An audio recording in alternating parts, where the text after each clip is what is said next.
Also, guys, I got these DeWalt handguns, pruning guns that you can see they're pretty crazy. Let me see if I can do this one-handed. This is great because the loppers take 2 hands to operate. This one only takes 1.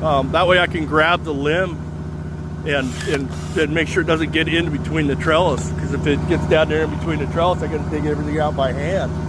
But that was a pretty decent cut. That was a pretty decent cut there, size-wise. You just put them in there. Might take 2 pulls, but there she goes. Laying on the trellis here. So the diameter, it's cutting them off pretty good. But I like these. Yeah, I've gone through 3 pairs. They're $120, $130. Not bad. We can go with a bigger battery with more amps, but my arm gets tired. And I went through 6 batteries yesterday to do the row I was on. It was crazy. So I don't know.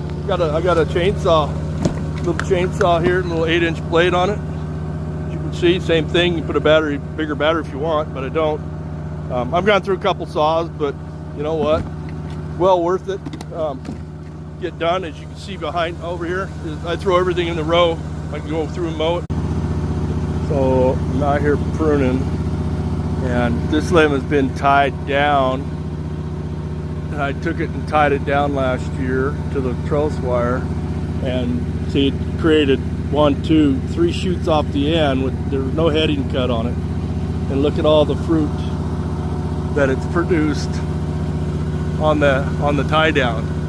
And then also you got limbs that have just been pulled back onto the trellis wires, and look at all the buds created on these. And that stuff wasn't there last year. These are new fruit buds that developed in August, September. You can see these trees all the way back. I'm just doing cutouts. You can see I made that cut right there last year, and it created some of this branching to come up that I've got to get rid of because we don't want it. Even a tie down, these trees want to grow straight in the air. It's interesting. People always say, you got to cut. You head these cherry trees back, and they don't produce any fruit wood. All they do is want to grow. And as you can see, I didn't head this one back at all. The end shoot took off. The 2 verticals closest to it did it. But look at the fruit.